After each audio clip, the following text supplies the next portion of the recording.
คนหัวลุกอีกแล้ว FC แฟนคลับบ่คิดบ่ฝันว่าน้องธิดาลาวจะได้ไปเยี่ยมชมอาณาจักรของแม่ฮันนี่ไปไหว้ศาลแม่ฮันนี่ได้ไปชมเฮือนหลังแรกที่แม่ฮันนี่อาศัยอยู่มีรูปภาพเก่าๆมีชุดของแม่ฮันนี่ปานหอพิพิธภัณฑ์ท่านผู้ชม FC แฟนคลับเจบ่ลาวได้เห็นแล้วขนหัวลุกขนหัวพองทักทายสวัสดี FC แฟนคลับทุกท่านที่เคารพและนับถือเป็นอย่างสูงมาพบมาพ่อกันคลิปนี้ช่วงแรงมืดคำท่านผู้ชม FC แฟนคลับเจบ่ลาวยังอยู่ที่จังหวัดหลวงพระบางอยู่ที่แขวงหลวงพระบางเส้นเก่าเส้นเคยเนาะวันที่29จึงลงมาที่เวียงจันทน์แต่ว่าเจบ่ลาวก็ติดตามข้อมูลข่าวสารคือล่าสุดหลังจากที่ไปกราบพอดาวบ้านดอนแล้วก็ไปกราบศาลแม่ฮันนี่แล้วญาติพี่น้องของแม่ฮันนี่ได้ให้ความกรุณาพาน้องธิดาลาวไปเยี่ยมเฮือนที่แม่ฮันนี่เคยอยู่เคยนอนเคยอาศัยติดรูปของแม่ฮันนี่เต็มฝาบ้านฝาเฮือนแล้วก็มีชุดแม่ฮันนี่ตามเหตุการณ์ต่างๆทั้งชุดที่เขาเจ้ามาถวายแล้วก็ทั้งสุดที่เก่าของเมฮันนี่เคยใส่เคยสอยท่านผู้ชม FC แฟนคลับเจบ่ลาวเห็นและคนหัวลุกบ่แมนทุกคนนะที่จะได้เข้าไปชมภาพบรรยากาศเก่าๆอดีตของเมฮันนี่ถ้าเป็นคนที่บ่มีบุญต่อเมฮันนี่ทั้งครอบครัวของเมฮันนี่จะบ่ยอมเปิดบ้านให้เข้าเที่ยวชม100%แต่อันนี้พอดาวบ้านดอนการันตีเซ็นให้เรียบร้อยแล้วเพลงมีจักกี่เพลงมีในบทบันทึกน้องธิดาลาวได้ถ่ายรูปนางแบบนี้เงียบห้อยแล้วที่สำคัญญาติพี่น้องของแม่ฮันนี่มารับหู้นำก้มกราบศาลแม่ฮันนี่แล้วก็จูงมือธิดาลาวเข้าไปในเฮือนแม่ฮันนี่อุ้ยเห็นและเจบ่ลาวขนลุกขนพองรายละเอียดให้ทุกคนไปเบิ่งคลิปนี้ซะก่อนเนาะจากฝีมือของพ่อผู้ศรีวิไลเป็นผู้ถ่ายทำขออนุญาตเด้อพ่อผู้ศรีวิไลอยากให้พี่น้องทั้งฝั่งลาวพี่น้องคนลาวอยู่ทั้งอเมริกาได้เห็นคลิปนี้คลิปบรรยากาศวินาทีน้องธิดาลาวก้าวขาเข้าเฮือนของแม่ฮันนี่ไปชมแล้วจึงมาพอกันในช่วงต่อไปไม่แผ่วคนลุกเลยวะเสียงดีมากจังหวะตาคนก็ดีถ้ามีเราคนไหมก็เรียนแบบใดก็มีสุดยอดเลยน้องท้ายอยู่ไหนลูกข้างล่างอยู่ข้างล่างค่ะได้เสียงแค่เงี้ยก็ว่าได้ยินนั่นนี่สิอัน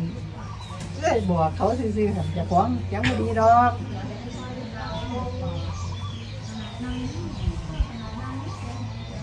เมาลงไปบ้านบ้าเพิ่นต้องมัน บอกแม่ลูกบอกแม่นะอธิษฐาน อย่าไปมีตีใดไปออกไปหาล้ำไปทำมาหากินยุกแม่นบ่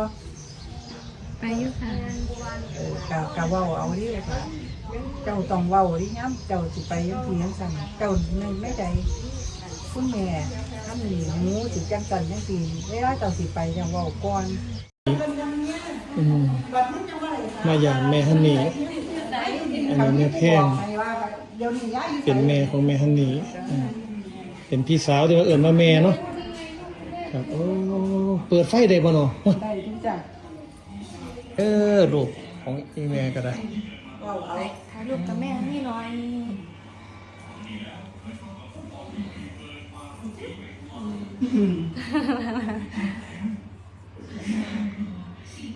อ๋อได้แล้วอ๋อโอ้เนาะนี่เนาะโหเพิ่นเนาะเพิ่นใหญ่แล้วนี่แม่นล่ะครับโอ้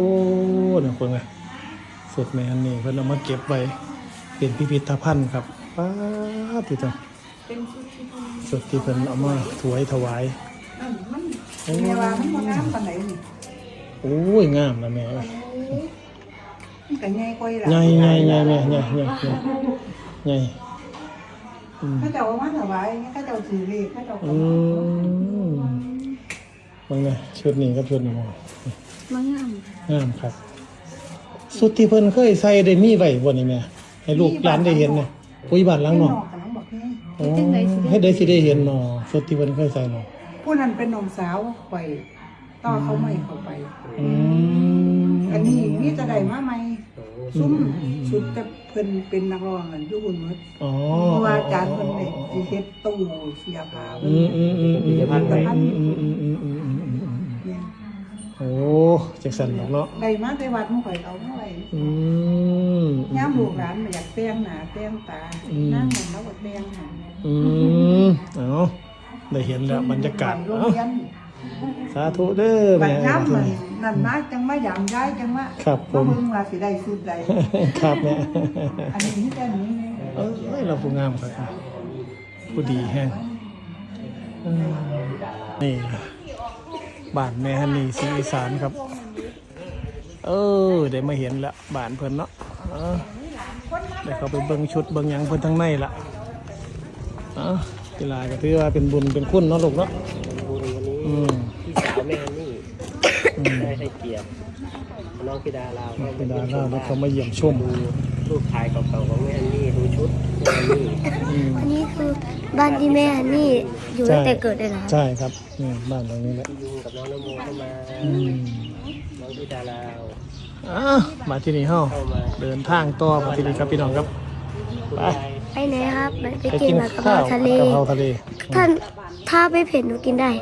ถ้าไม่เผ็ด คือไปกินเถอะนะพักกะเพราปลาหมึกเผ็ดเผ็ด กินยี่ใส่ ก็ไปกินตอน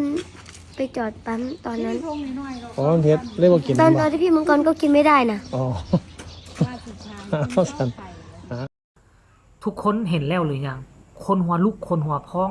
ขนาดพอพูน่ะถ่ายคลิปจับกล้องอยู่กันยังบอกว่าคนหัวลุก เป็นบุญวาสนาอีหลี แล้วเฮาน่ะเป็นผู้ส้มอยู่นอกจอน่ะก็ยังคนขี้งลุกทั้งเว้าทั้งคนขี้งลุกตั้งแต่เจบ่เล่าติดตามเรื่องแวดวงการหมอลำมาบ่เคยเห็นศิลปินหมอลำคนใดจะได้เข้าไปที่เฮือนที่แม่ฮันนี่เคยอยู่เคยนอน แล้วไปเห็นรูปภาพเก่าๆของแม่ฮันนี่เจบ่เล่าบ่เห็นนะ แต่อาจจะมีแต่เจบ่เล่าอาจจะบ่เห็นท่านผู้ชม FC แฟนคลับ อันนี้คือมันเหนือความคาดหมาย คือมันเป็นเรื่องเล่ามหัศจรรย์หลายบ่คิดบ่ฝันว่าเขาจะเปิดบ้านต้อนรับน้องธิดาลาวน้องธิดาลาวบ่เป็นคนไทยแม่ฮันนี่คือคนไทยแต่เป็นหยังน้องธิดาลาวจึงมีโอกาสได้เข้าไปเยี่ยมบ้านแม่ฮันนี่ไปเบิ่งภาพของแม่ฮันนี่ได้ไปยืนแล้วก็ถ่ายรูปน้องธิดาลาวก็นบตะเงาะตะเงาะท่านผู้ชม FC แฟนคลับโอ้ยเป็นบุญวาสนาและก็เป็นบุญตาค่อยเกิดมาชาตินี้ได้เห็นบ้านที่ศิลปินโด่งดัง เคยได้ยินแต่ชื่อสมัยก่อนบ่ฮู้ว่าหน้าตาเพิ่นเป็นแนวใดจนแวดวงการหมอลำดังขึ้นมาใหม่จึงเห็นหน้าตาของเพิ่นเป็นแนวนี้เนาะว่าซั่นจึงได้ไปฮู้บ้านเพิ่นอยู่ไสเฮือนเพิ่นอยู่ไสและครั้งนี้ได้เข้าไปเบิ่งพ่อแม่พี่น้องของแม่ฮันนี่ติดรูปแม่ฮันนี่ไว้อ้อมบ้านอ้อมเมืองปานหอพิพิธภัณฑ์ก็บ่ปานท่านผู้ชม FC แฟนคลับเจบ่เล่าก็จะนำเสนอเพียงแต่ซ้ำนี้ก็แล้วกันฝากพี่น้องกดไลค์กดแชร์กดติดตามให้แน่เพื่อจะบ่พลาดในคลิปต่อไป ที่สำคัญอย่ากดข้ามโฆษณาผู้ใดมีคำตำหนิติชมคำคิดคอมเมนต์และก็คอมเมนต์มาใต้คอมเมนต์ก็แล้วกันสำหรับคลิปนี้สบายดี